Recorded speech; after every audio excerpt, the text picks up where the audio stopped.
예, 감사합니다. 예. 근데 아니, 젊은 사람한테 양갱은 좀 그렇다. 그죠? 잘 먹겠습니다. 사과, 예. 팥 양갱.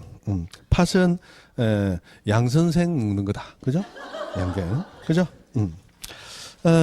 뭐 그런 얘기 합니다. 집에 가면 이따가 집사람이 저한테 얘기를 해요.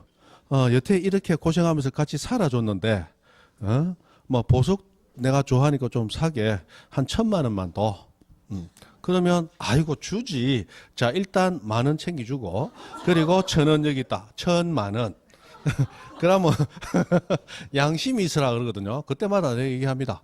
양시성 가진 사람이 먹는 마음이 다 양심이야. 맞죠? 이제 우리 애들도 그거 알고 씁니다.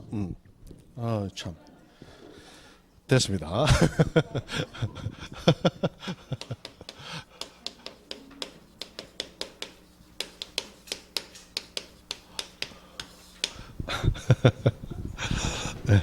뭐 시골에 사는데 뭐 좋은 거 해보면 뭐합니까? 보여줄 사람도 없고 뭐 나갈 데도 없는데. 예? 자기 만족이에요? 자기 만족? 예. 그냥 맨날 뭐 보고 있습니다. 그래, 사라고 얘기합니다. 말은 그래 해도 또 사라 하면 산다 또 전화기 들었다가 또 낮추고 또 그래 합디다. 어차피 뭐 내가 얘기합니다.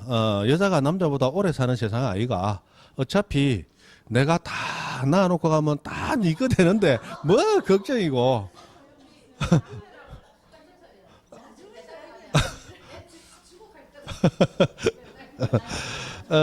예.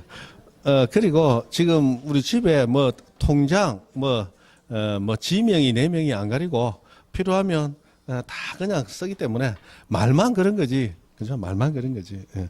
다음에 혹시라도 이제 도시로 이사 가서 아파트 하면 아파트 누구 명의로 할 건데? 내 돈 하니까 4명의로 해야지. 예. 그러면 나도 이때까지 기여한 바가 있는데, 그 기여분 쳐줄게. 그러면 어떻게 해줄까? 공동명의 하는 것보다 아마 2명의로 해줄게. 녹음한다. 녹음해라. 그래 합니다. 뭐 그렇게 그렇게 좀 지지고 뽑고 그래 하면서 사는 거지. 뭐 별거 있습니까? 사람 사는 게 그죠? 맞아요. 그래 사는 거지 뭐. 대신에 이제 우리 집은 외식비가 엄청 많이 듭니다. 집에 가면 집사람 지금 매 이제 전업주부만 하다가 지금 울산 간절곶 쪽에 가서 집사람은 이제 펜션 조그만 거 하나 하고 있거든요. 일을 하고 있잖아요. 그거 하면서 고생을 좀 하거든요. 집에 가면 애들 데리고 뭐 일요일 날 같은 경우는 하루 3끼 같으면 거의 2끼는 외식합니다. 그 집에 그래도 좀 힘들게 하지 말라고. 뭐 그래 하는 걸 또 다 알고 있으니까 챙겨주는 걸 알잖아요. 뭐 챙겨주고 싶어 챙겨준다기보다는 막 챙겨주게 되더라고. 얼마 전에 그 유튜브 들어가가지고 그 뽀빠이 이상용 씨 있죠. 사회 보는. 그분 그 부산에 와가지고 뭐 한 거 보니까 우스갯소리죠. 40대, 50대, 60대, 70대, 80대 남자들. 부산 사람들은 잘 모르죠. 서울 병원에 40대부터 80대까지 남자분 5분이 마누라한테 맞아서 병원에 왔어요. 가면서 왜 맞았냐 물어보니까 40대 왜 맞았어 해서 물어보니까 40대한테 뭐라 한다. 마누라 나가길래 어디 가노 물었더만 쭉 패더라. 어디 가노 물었더만. 그죠? 50대 니는 와 맞았노 이러길래 나가는 거 보고 나도 같이 가자 했더니 쭉 패더래. 그죠? 60대는 왜 맞았나 하니까 이거 집에 들어갈 때 사람 없고 전화 오길래 빨리 안 들어오나 했더니 빨리 들어오나 쭉 패더라네. 그죠? 빨리 들어오죠. 70대는 왜 맞았나 하니까 아침부터 앞에서 얼쩡거린다고 쭉 패더라네. 그죠? 아침부터 앞에서 얼쩡거린다고. 80대는 왜 맞았나 물으니까 아니요.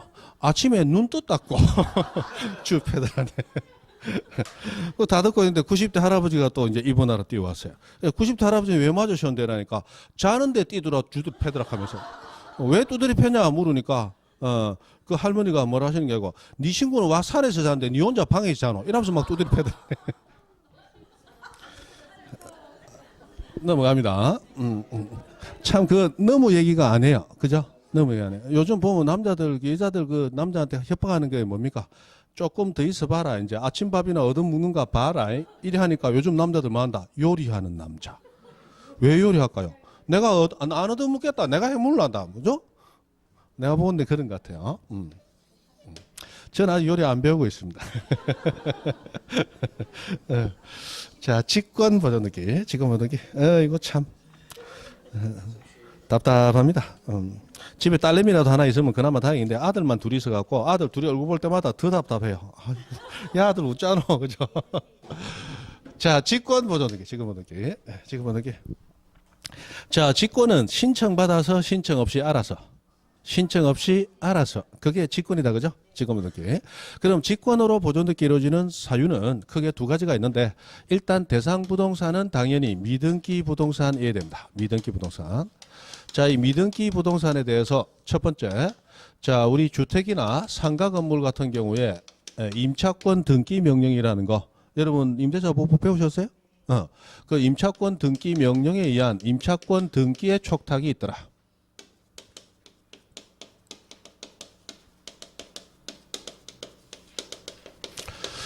두 번째, 미등기 부동산에 대해서 소유권을 처분 제한하는 등기 촉탁이 들어왔어요.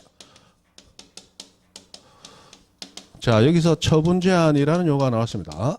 자, 처분을 제한하는 등기가 대표적으로 네 가지가 있습니다. 가압류, 가처분 경매. 압류, 가압류, 가처분 경매. 네 가지가 대표적인 처분 제한 등기입니다. 이것 이외에도 뭐 법인 등기까지 배운다면 뭐 강제 화의 개시 결정의 등기라든지 또는 이 법인에 대해서 뭐 이루어지는 각종 등기가 처분 제한하는 등기가 또 있습니다. 그러나 우리는 법인에 대해서는 공부할 필요가 없기 때문에 요거 네 가지만 하시면 돼요. 자, 그러면 1번, 2번 어쨌든 뭔가의 등기 촉탁이 있었어요. 촉탁은 관공서가 하는 거죠. 그럼 등기소에서 등기를 해줘야 되는데 촉탁한 등기를 해주려고 봤더니 미등기 부동산이야. 등기부 자체가 있어요, 없어요? 없어요. 그러면 관공서가 촉탁한 등기가 이루어지기 위해서 등기부를 만드는데 등기부는 원래 원시 취득자가 단독으로 신청해야 만들어지는 거잖아요. 그러나 그 사람 보존등기 신청했다는 얘기가 없죠. 그러므로 이 촉탁한 등기를 해주기 위해서 등기관이 소유자의 신청이 없지만 알아서 직권으로 보존등기를 해버리는 거야. 그러면 보존등기 하면서 등기부가 만들어지겠죠. 그럼 만들어진 등기부에 이제 관공서가 촉탁한 등기를 해주겠다라는 겁니다. 그래서 요 두 가지 경우에 직권 보존 등기가 이루어지게 되더라. 이 임차권 등기 명령은 여러분 이제 민법에서 배우시니까 임대차가 종료되었는데도 불구하고 보증금을 반환받지 못한 임차인은 맞죠? 그럼 그 주택이나 상가 건물 소재지 법원에다가 임차권 등기 명령을 신청할 수 있도록 되어 있습니다. 그죠?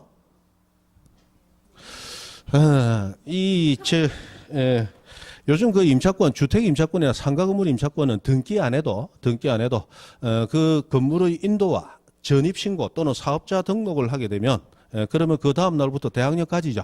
그리고 계약서에 확정 일자까지 받아버리면 우선 변제권까지 인정을 해줘요. 그죠? 그런데 우선 변제권이 인정되기 위해서는 대항력 플러스 확정 일자. 맞죠? 그래야 우선 변제권 인정된단 말이에요. 그런데 지금 보증금 반환 못 받았어요. 근데 나는 지금 임차인으로 살고 있다가 다른 데 집을 샀거나 또는 좀 더 큰 집으로 옮기겠다고 이미 계약이 돼 있겠죠. 그러면 나는 오늘 집을 빼주기로 했단 말이에요. 저 집으로 가야 돼. 그렇다면 보증금이 나와야 돼. 나와야 그 보증금을 받아서 좀 더 큰 집에 잔금을 치르거나 좀 더 큰 집에 좀 더 오른 보증금을 지급할 수 있을 거 아니에요. 그런데 이 집에서 보증금이 안 나와. 그럼 이사 간다 못 간다? 못 간단 말이에요. 근데 이사를 못 가면 문제가 발생해요. 자, 저기 가기 위해서 내 계약금 걸어놨겠죠. 근데 계약대로 중도금 주고 잔금 줘야 되는데 안 오고 있단 말이에요. 그러면 상대방은 뭘 주장합니까? 계약금 해제를 주장한단 말이에요. 당신 계약해놓고 안 오니까 그럼 계약금 포기하고 계약 없는 거로 할게. 맞죠? 최고 한단 말이에요. 최고. 그래서 일주일간 기간, 뭐 한 달간 기간을 주고 이동안 안 오면 계약금 내가 꿀꺽하고 다른 사람하고 계약할게. 안 가면 계약금 띄어. 가려고 하니까 보증금 안 나와.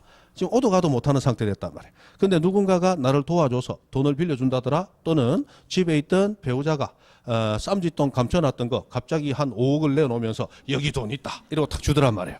자, 그럼 갈 수 있겠죠? 갈 수는 있는데 문제가 발생해요. 내가 가고 나면 그러면 내 주민등록이 절로 옮겨지게 되잖아. 그럼 전입신고가 안 된 게 돼버려. 그러면 대항력 잃어버리고 대항력이 없으니까 확정일자만 가지고 우선 변제권도 인정이 안 되죠. 맞죠? 그러면 옮겨갔다가 이 집 나중에 경매 넘어가면 내 한 푼도 못 받을 수 있거든. 그런 사람을 보호하기 위해서 나온 게 임차권 등기 명령 제도잖아요. 맞죠? 그래서 이 집에 이제 전입신고, 그 다음에 확정일자 이런 거 가지고 내가 효력 가지지 않겠다. 뭐 해놓고 등기를 해놓고 그 등기로부터 원래 효력, 대항력과 우선 면제권 계속 인정을 받겠다. 그럼 등기를 해놓으면 옮겨놔도 문제가 없겠죠? 등기해놨으니까. 근데 등기는 원래 공동 신청해야 되잖아. 맞죠?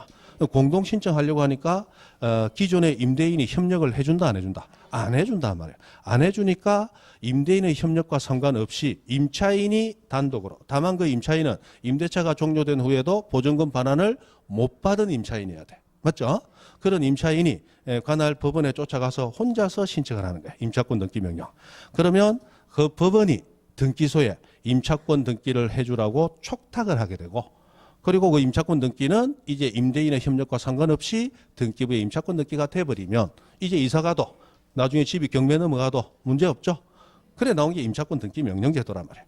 그런데 이 임차권 등기 촉탁이 왔는데 미등기 부동산일 때는 어떻게 임차권 등기를 해주더라? 직권 보존 등기에서 등기부를 만들고 임차권 등기를 해주더라. 그게 이거다 말이에요. 그죠? 근데 우리 시험에는 이제 요거 실제로 민법에서 나오는 건데, 임대차가 종료된 후에도 보증금 반환받지 못한 임차인이어야 임차권 등기 면허 신청이 가능하죠. 이게 옛날에 우리 등기부에도 자주 나왔었단 말이에요. 어떻게 나왔느냐? 임대차가 종료되지는 않았지만 임대차가 종료되더라도 보증금 반환받지 못할 것이 거의 확실시되는 임차인은 신청할 수 있다. 있다 없다? 없다. 틀렸다. 확실히 임대차가 종료된 후에도 보증금 반환 못 받은 게 눈으로 드러나야 돼. 그게 민법도 아니고 등기법에 옛날에 나왔었다. 그죠? 그러니까 옛날에는 민법만 열심히 하면 등기법에서 몇 문제 건졌다 얘기를 옛날에는 했단 말이에요. 근데 지금 이런 거 나온다 안 나온다?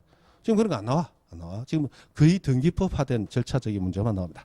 그래서 이제 이런 거 거의 안 다루고 지나가는 게 이제 민법에서 하시는 거야. 자, 이제 등기법에서 해야 되는 게 요거다, 요거. 자, 누군가가 돈 빌려줬어요. 돈 빌려주고 돈 못 받았어. 그러면 그 부동산을 가압류해놓고 이제 나중에 경매 넘기려고 하는 것인데, 가압류 신청, 이런 압류, 가압류, 가처분, 경매, 처분 제한 등기는 모두 관공서가 등기소에 촉탁함으로써 이루어집니다. 우리가 직접 등기소에 가서 신청해서 이루어지는 등기가 아니에요. 내가 저 부동산 경매로 넘기고 싶다. 그러면 경매 등기해 주세요. 등기소에 신청하는 게 아니고 경매 절차를 진행해 주세요. 우리는 법원에 신청을 합니다. 그럼 법원에서 경매 절차 요거는 개시 시작돼야 될 원인이 되는구나. 그랬을 때 이 부동산에는 경매가 시작됩니다. 라고 법원이 등기소에 경매 등기하라고 촉탁을 해줌으로써 이루어지는 거예요. 그래서 압류, 가압류, 가처분, 경매. 압류는 세무서에서 조세 체납자 재산을 묶을 때 등기소로 촉탁하는 거고, 가압류, 가처분, 경매는 당사자가 법원에 신청을 하면 법원이 등기소에 촉탁함으로써 이루어지는 등기들입니다. 자, 그럼 압류는 언제 하는 거냐? 세금을 체납한 자가 있습니다. 세금을 계속 납부를 안 해요.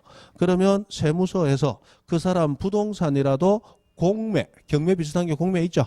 공매로 넘기자. 그래서 공매 대금에서 세금을 가져가자라고 했는데, 문제는 자, 공매 절차를 밟는 동안 이 부동산이 세금 체납자의 명의로 남아 있다면 나중에 세금 체납자 재산 공매로 넘기면 되겠죠. 그런데 만약에 빠른 시간에 급매해서 다른 사람에게 넘겨버렸다. 그러면 이제 그 부동산은 체납자의 재산이다, 엉뚱한 자의 재산이다. 엉뚱한 자의 재산이니까 공매로 못 넘기잖아요.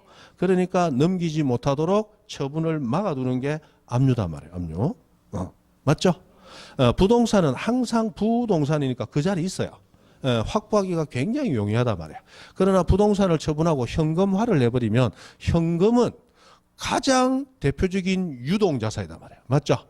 그러면 집 팔았잖아. 그 돈 어떻게 해서? 이러면 집 팔고 그 돈 받아가지고 갑자기 금정산 고당봉 구경하러 올라갔다가 내려와서 자빠라졌는데 팍 배낭 안에 돈이 쏟아지면서 바람 불어서 어디 날려가 버렸어요. 찾아보면 저 금정구 어딘가 돈 있을 거야. 당신 찾아서 가져가. 자, 그 돈이 실제 그리 됐는지 안 했는지 안다 모른다. 모른다. 주장하는 대로 믿을 수밖에 없는 거야. 돈은 움직이니까. 그러나 부동산은 안 움직이니까 항상 그 자리에 있죠. 그러니까 부동산 확보하는 게 제일 채권 변제에서 급선무단 말이에요. 그래서 이 부동산을 남의 명의로 하지 말고 네 명의로 계속 가지고 있어라. 그래야 공매로 넘긴다. 할 때 압류하는 거예요. 그런데 압류하려고 봤더니 미등기 부동산이더라. 그러면 등기부부터 만들어져야 되잖아요. 맞죠? 그러면 세무서에서는 압류를 요구해 왔을 뿐이야. 그죠? 그때 보존 넣게 되는데 어떻게 해주냐. 이제 이런 거 다루는 거다 이 말이에요. 여기서 중요한 게 이제 가압류하고 가처분이다. 압류는 별로 안 중요해요. 자, 가압류. 가압류는 금전 채권 보존 목적으로 이루어지는 게 가압류입니다. 가처분은 이 금전 채권 보존 목적 이외의 목적으로 처분 제한할 때 하는 게 가처분이라고 하는 거예요. 자, 잠깐만 얘기를 듣습니다. 자, 여기 갑이라는 사람이 있어요.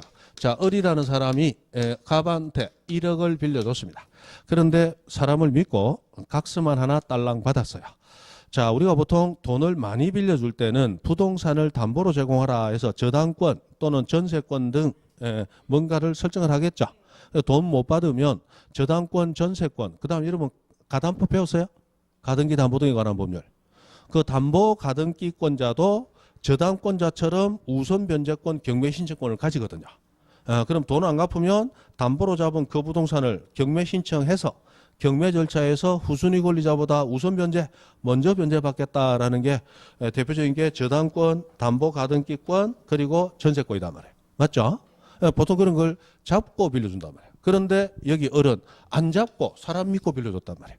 그래서 돈 갚을 날이 됐을 때 을이 갑한테 가서 돈 받으러 왔다 그러니까 갑이 갑자기 한우 구워 먹다가 그죠? 이빨을 이쑤시개로 쑤시면서 한우 쪼가리를 틱 튕기면서 나와가지고 돈 봉투를 내밀 줄 알았더니 런닝 홀뚝 까더라는 거야. 런닝 홀뚝 까더라. 뭐 하더라? 배째라. 배째라. 자, 우리 법은 배째라 하면 어떻게 한다? 배째한다. 배째라 배째다. 그래서 채무 불이행을 하는 사람에게는 강제 이행 절차로 들어가잖아요. 채무 불이행 뭐다? 배째라. 그럼 어쩐다? 배째한다. 근데 배째는데 내가 옆에 문방구 와서 카타칼 사와서 내가 직접 째면 된다 안 된다?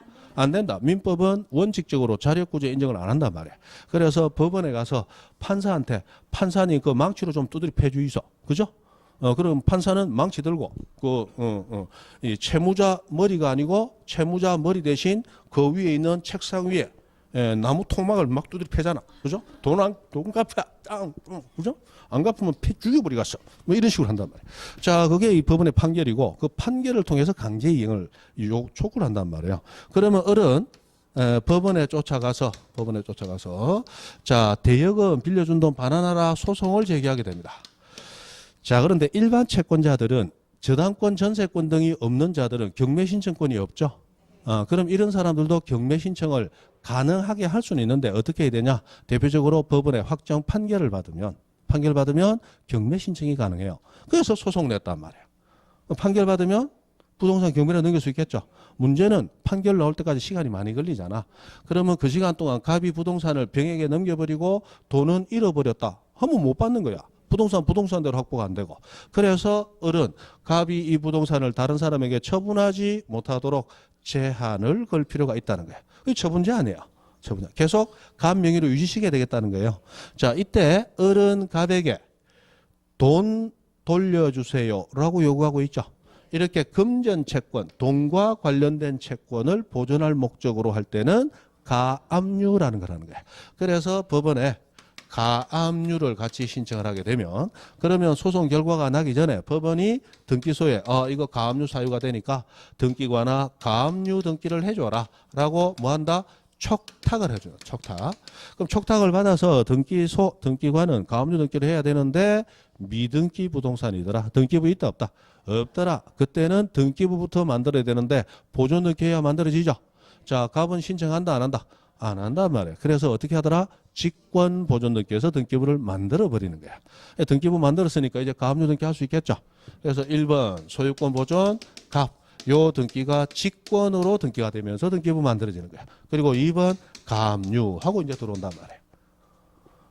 되죠? 그래서 이 등기를 하기 위해서 하는 건데 가압류는 돈 받을 목적으로 하는 거고 가처분은 돈 받을 목적 이외의 목적으로 하는 거예요. 그러면 이런 거 있다. 자, 갑으로부터 을이 매매를 해서 소유권 넘겨받도록 약정을 했습니다. 그러면 을은 갑에게 매수인으로서 금전 지급 의무를 지고 갑은 을에게 소유권 이전 의무를 지겠죠. 그래서 을은 자기 의무 이행 다 했어요. 예를 들어 5억이다. 5억 잔금까지 다 줬습니다. 그리고 나서 이제 부동산은 등기를 넘겨받아야 되고 동산은 점유 이전 인도를 받으면 되겠죠. 그래서 등기하는 데 필요한 서류를 다 넘겨주세요. 했더니 갑자기 런닝을 훌떡 까더라. 그 런닝 안에서 서류가 나올 줄 알았더니 배꼽만 톡 튀어나오더라는 거예요. 뭐 해라? 배째라, 배째라. 자, 그래서 우리 민법은 이런 걸 배제하기 위해서 동시이행 항변권 해가지고 잔금 지급과 소유권 이전에 필요한 서류 교부는 동시이행, 샤샥 하면서 해야 된단 말이에요. 사람 믿고 먼저 줬다? 그랬더니 샥 하고 올 줄 알았더니 훅 하고 까더란 말이에요. 그럼 난리 난단 말이에요. 맞죠? 그래서 이때 훅 하고 까더란 말이에요. 예, 그러면 어른, 배째라니까 배째다. 직접 짠다. 법원가 짠다. 법원가 짠다. 소송을 제기합니다. 이전 등기하도록 판결 좀 내려주십시오. 소송 제기하는 거예요. 맞죠? 그러면 지금 현재 소유자가 만약 갑으로 돼 있다면 그러면 나중에 갑은 을에게 이전 등기 이행하라라는 판결 나겠죠. 그러면 판결에 따라 갑으로부터 누구로의 등기, 을로의 이전 등기는 갑과 을이 공동 신청해야 되는 게 원칙이었지만 판결 받았으므로 성수한 자가 단독 신청할 수 있겠죠. 문제는 갑 명의로 대속돼 있으면 다행인데 소송 걸리자 말자 갑이 건매 내놨다. 그래서 소유권 이전 병돼 버렸다. 그러면 이제 소유권은 갑에게 있다, 병에게 있다. 병에게 있다. 그런데 판결은 갑은 을에게 이전 등기 이행하라. 이렇게 나온단 말이에요. 그런데 갑은 이제 소유권 상실했으므로 을에게 이전 등기 가능 불가능? 불가능. 판결이 나도 집행 불가능해진단 말이에요. 그래서 을은 소송 제기하면서 이 명의를 계속 갑 명의로 묶어둘 필요가 있죠. 그래서 처분 제한을 하는데 이때 을은 갑에게 내가 줬던 돈 5억 돌려주세요 합니까? 내 의무이행 5억 줬으니까 권리 주세요 합니까? 권리 주. 이 돈 주세요가 아니잖아. 이때는 가압류한다, 가처분한다. 이때는 가처분 신청한단 말이야. 이 가처분도 직접 법원에 신청을 하게 되고 그럼 법원이 가처분 사유가 될 때 등기소에 가처분 등기하라고 뭐 하더라? 촉탁. 다 촉탁으로 이루어집니다. 촉탁. 됐습니까? 하는 게 이제 이런 거다 이 말이에요. 뭐 경매는 뭐 대충은 다 아실 거고. 자, 여기서 압류는 처분 제한하는 이 유형이긴 하지만 압류 등기 촉탁이 있다고 직권 보존 등기 이루어지지는 않습니다. 그래서 압류는 직권 보존 등기의 사유에서는 제외됩니다. 자, 다시 압류는 처분 제한이긴 하지만 직권 보존 등기 사유는 아니다. 아니다. 세무서에서 조세 체납자 재산을 나중에 공매로 넘기기 위해서 채무자 재산을 확보를 했습니다. 조세 체납 재산을 확보했는데 미등기 부동산일 때는 어떻게 하느냐? 그때는 세무서라는 관공서 입장에서 소유자를 대위해 가지고 보존 등기를 직접 촉탁합니다. 그래서 그때 이루어지는 보존 등기는 등기관이 신청 없이 알아서 이루어지는 게 아니고 대위 촉탁에 의한 보존 등기 돼 버려요. 직권 보존이 아니고 촉탁 보존 느낌입니다. 그래서 막 그런 게 있는데 알 필요 없고 어려우니까 알 필요 없고 그냥 압류는 처분 제한 등기이긴 하지만 직권 보존 등기 사유는 아니다. 됐습니까? 그렇게 기억을 하시면 돼요. 그 다음에 경매는 이름만 알고 갑시다. 자, 강제 경매와 임의 경매라는 게 두 가지가 있습니다. 조금 더 나누면 경매하기 전에 이 국세징수법에서 인수하는 공매하고 우리 민사집행법이 인정하는 경매 해가지고 이제 크게는 두 개. 우리 보통 경매하거나 경공매 이렇게 얘기하죠. 뭐 그런 게 있는데 그것까지는 막 필요 없고. 자, 경매는 임의경매와 강제경매로 나뉘는데 임의경매는 우리 담보권을 가지는 자, 전세권, 저당권 등 담보권을 가지는 자가 담보권 실행으로서 이루어지는 경매입니다. 저당권, 전세권, 가등기 담보권 등 담보권을 가지는 자는 경매 신청권을 가지고 있죠. 그래서 법에 의해서 경매 신청권을 임의로 행사하고 임의로 경매가 넘어가더라. 임의경매라고 불러요. 그러나 조금 전에 그런 담보권이 없이 일반 채권, 돈 빌려주고 채권만 있는 일반 채권자들은 경매 신청권이 없죠. 그래서 임의로 경매로 넘길 수는 없고 강제적으로 절차를 거쳐서만 경매로 가능하더라. 그게 무슨 경매? 강제경매. 글자가 너무 좀 그렇나? 강제경매. 이 강제경매는 일반 채권자에 의한 경매예요.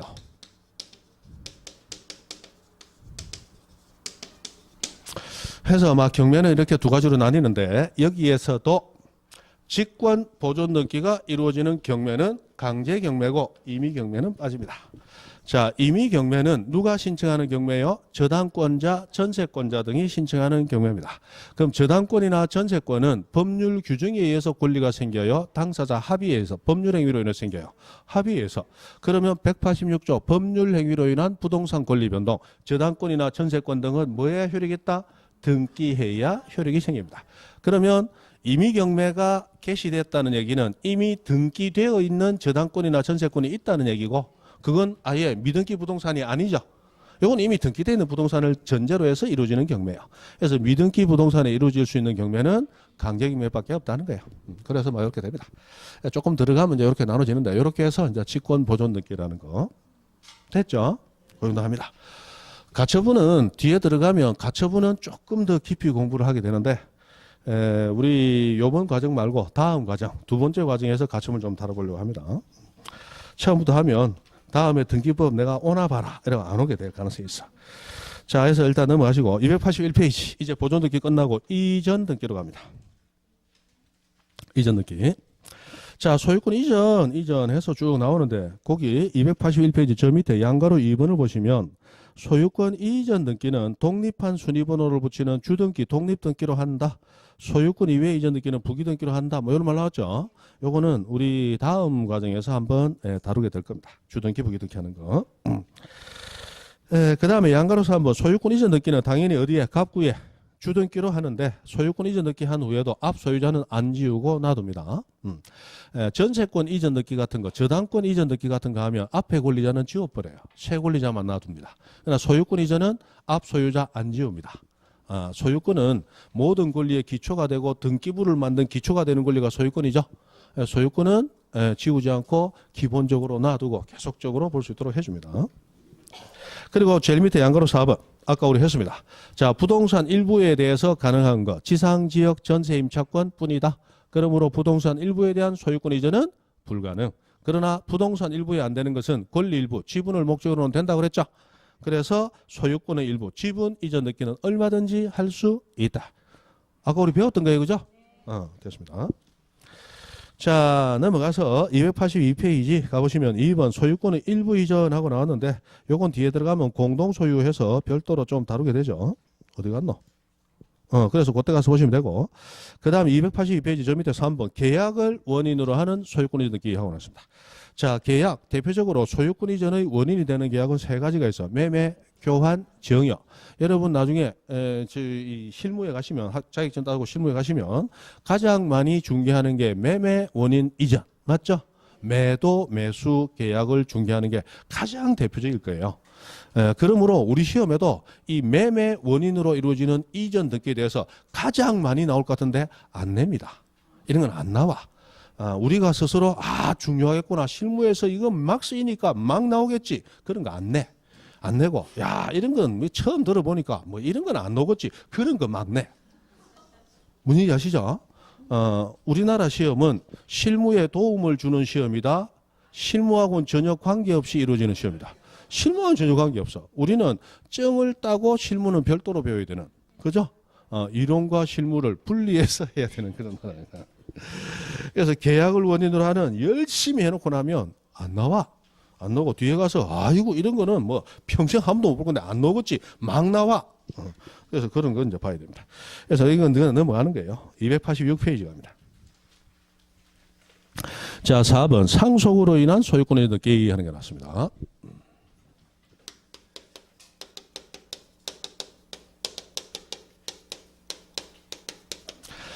자, 상속은 법률 규정에 의한 물권 변동이에요. 그래서 상속은 뭐 없이도, 등기 없이도 권리가 넘어가게 됩니다. 여러분 민법을 배우지만 여러분 민법의 절반보다도 약간 적게 배운다 생각하시면 돼요. 그래서 민법의 제일 마지막 파트에 나오는 게 친족, 상속, 가족편이라는 게 있어요. 거기 보면 친족, 이 혈연관계에 대한 거 하고 신분관계에 대한 거하고 그 다음에 상속에 대한 거하고 별도로 다른데 그건 우리 시험 보면서 빠지죠. 상속편에 들어가면 사람이 사망하면 그의 권리와 의무는 상속인에게 승계된다라고 법이 딱 정하고 있어요. 사람 사망하면 그 사람 가졌던 모든 권리와 의무는 당사자 의사와 상관없이 법 규정에 따라 무조건 승계가 돼버립니다. 무조건. 그게 법률 규정에 따라서 승계되는 거기 때문에 상속은 뭐 안 해도 등기 안 해도 소유권을 취득하게 되는 거예요. 다만 권리만 승계되는 게 아니고 의무, 우리 흔히 얘기하는 빚도 같이 승계가 됩니다. 그래서 빚이 더 많다? 그럼 상속 포기를 하는 거죠. 맞죠? 그러면 권리도 안 받지만 의무도 내가 하나도 안 받겠다. 그러면 당신들 알아서 하시오. 빚쟁이들 당신 알아서 하시오. 내 부모님 재산 요만큼 있으니까 지지고 뻑도 뭐하든 너가 알아서 하시오. 나 몰라. 손대. 나한테는 얘기하지 마. 그게 상속 포기입니다. 그죠? 자, 그래서 들어가는데 그러면 상속을 원인으로 할 때는 등기 안 해도 소유권이 넘어왔어요. 그러나 처분하기 위해서는 언젠가는 뭐 해야 된다? 등기해야 되죠? 상속 원인 이전 등기는 처분하기 위해서 등기하는 겁니다. 처분하기 위해서. 근데 상속을 받는 방법이 크게 세 가지가 있어요. 자, 이런 부동산, 요런 부동산, 저런 부동산을 가진 갑이라는 사람이 사망을 했어요. 그리고 갑에게는 A와 B라고 하는 뭐 배우자나 자식들이 있습니다. 그럼 갑이 사망하는 그 순간 A와 B는 소유권을 넘겨받게 되겠죠. 물론 빚도 넘겨받아요. 이때 A와 B가 소유권 넘겨받아서 상속하는 방법이 크게 세 가지가 있습니다. 자, 우선 누가 더 많이 가져가고 누가 작게 가져갈 거냐. 싸울 걸 대비해서 법은 상속분을 법으로 정해놓고 있어요. 그게 법정 상속분이라고 부릅니다. 그래서 법이 정한 상속분대로 상속 등기를 받을 수도 있고 또는 법이 정한 대로 안 받고 당사자 협의에 의해서 상속분을 다르게 정할 수도 있어요. 그게 상속재산 분할 협의 또는 거꾸로 협의 분할에 의한 상속이라고 부릅니다. 협의 분할에 따라서 상속분을 정해서 등기할 수도 있고 마지막 세 번째. 자, 우리 협의 분할할 수 있다. 모르는 분들 많죠? 그래서 처음에 법정 상속분에 따라 상속을 받았다가 나중에 협의 분할 가능하다는 사실을 알고 상속 등기 후 협의 분할에 의한 상속을 다시 하는 것도 가능합니다. 그래서 자, 이 상속받는 방법이 법정 상속분에 따라서 법이 정한 상속분에 따라서 받는 방법이 있고 그 다음에 협의 분할해서 받는 방법이 있고 협의 분할, 분할 협의라고 그랬죠. 또는 상속 등기 후, 즉 법이 정한 상속분에 따른 등기 후 협의 분할하는 방법도 있더라라는 거예요. 세 가지가 있어요. 자, 여기서 나오는 게 등기 목적이 이제 중요한데 요것만 아시면 돼. 자, 등기 목적은 갑의 소유 명의로 돼 있던 부동산을 A, B 명의로 이전 옮기는 거죠. 그래서 소유권 이전, 요게 원칙이다 말이에요. 요것도 소유권 이전이 원칙입니다. 문제는 제일 밑에 있는 요것이 소유권 이전이 아니고 소유권 경정하고 들어오더라. 경정. 요거 하나 조금 봐놓으시면 됩니다. 자, 우리 앞에서 경정 등기는 원시적 불일치가 있을 때 그걸 고치는 걸 경정 등기라고 불렀어요. 처음부터 일부 잘못된 거 맞죠? 그렇다면 자, 갑이 사망을 했는데 2016년도 사망을 했어요. 그러면 2016년도 사망한 그날 등기부 명의는 갑 명의로 돼 있더라도 이 모든 부동산은 이미 A, B 있게 돼 있는 거예요. 법률 규정에 따라 뭐 안 해도 등기 안 해도 맞죠? 돼 있는 거예요. 그러나 처분하기 위해서는 언젠가 등기해야 되겠죠? 법이 정한 상속분대로 등기합니다. 그럼 자녀들은 아들이든 딸이든 출가했든 안 했든 성년이든 미성년이든 안 따집니다. 무조건 n분의 1이에요. 애가 둘이면 2분의 1씩, 10명이면 10분의 1씩 가져가는 거야. 근데 배우자가 남아있더라. 그럼 배우자는 애 한 명 가져가는 분량의 50%를 더 가져갑니다. 그러면 말하자면 자식들은 무조건 1대1대1대1이야. 배우자는 1.5야. 1.5. 무슨 말인지 아시죠? 그래서 요즘 여자들은 결혼을 하고 애 많이 안 놓는단 말이야. 애가 많으면 1, 1, 1, 1에서 많이 가져가잖아. 하나만 놓으면 1하고 지 가져가고 내가 1.5 가져오잖아. 맞죠? 많이 안 놓는단 말이야. 많이 안 나. 그리고 이 상속 받을 때는 원칙적으로 직계 비속 자녀들하고 배우자가 공동 상속. 맞죠? 근데 만약 자녀가 없다면 그럼 배우자 혼자 공동 상속 안 해요. 배우자는 1순위로 자녀와 공동 상속 받든지 자녀가 없이 남편이 먼저 갔다. 그러면 남편의 부모 직계 존속하고 배우자하고 또 공동 상속이야. 그런데 직계 비속 자식도 없고 사망자의 부모도 안 계신다 했을 때 비로소 배우자는 단독 상속받게 됩니다.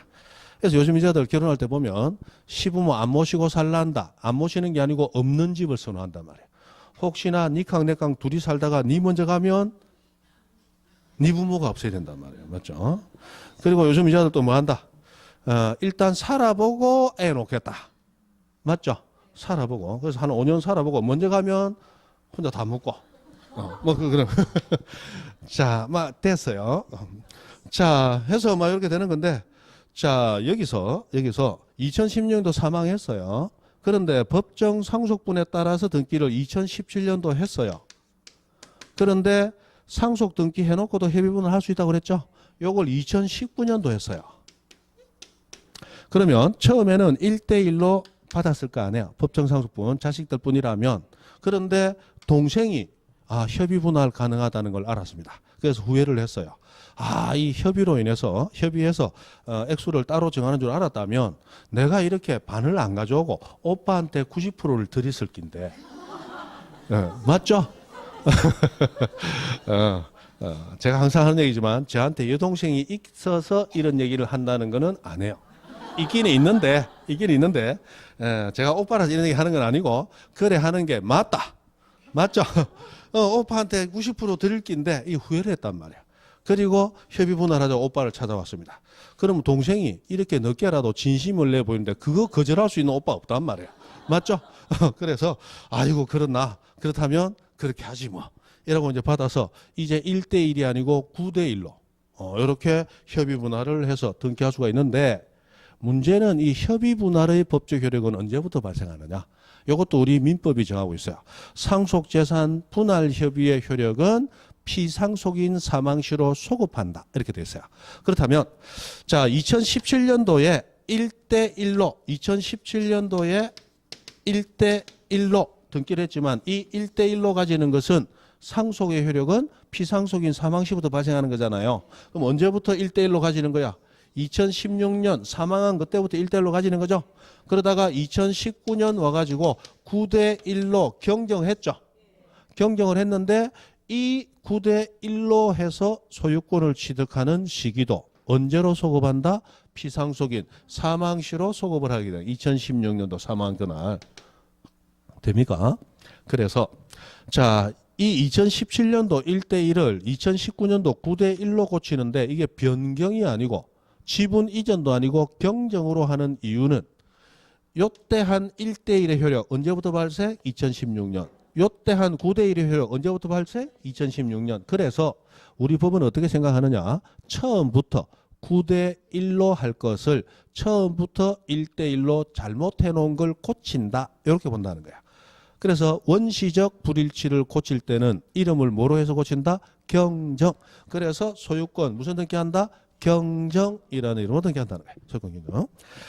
그래서 287페이지 밑에 도표 하나 보시면 도표. 자, 구부원에서 법정 상속분에 의한 상속받을 때 등기는 소유권 이전 등기, 돌아가신 분 재산을 내 앞으로 이전하는 등기죠. 그 다음에 그 바로 밑에 칸에 상속 등기하기 전에 처음부터 협의 분할을 했을 때 그때도 분할한 액수에 따라 내 앞으로 이전하는 거죠. 역시 소유권 이전이에요. 그러나 상속 등기 이미 이전 등기 해놨죠. 그래놓고 뒤에 협의 분할했을 때는 이전이 아니고 뭐라고 나온다? 경정이라고 나온다. 소유권 경정. 요거 하나 신경 쓰시면 됩니다. 나머지는 됐어요. 뭐 뒤에 등기 원인 일자고 뭐 법무사 시험에나 나오는 건데 뭐 됐습니다. 됐어요. 그 다음에 289페이지 유증하고 갑니다. 유증.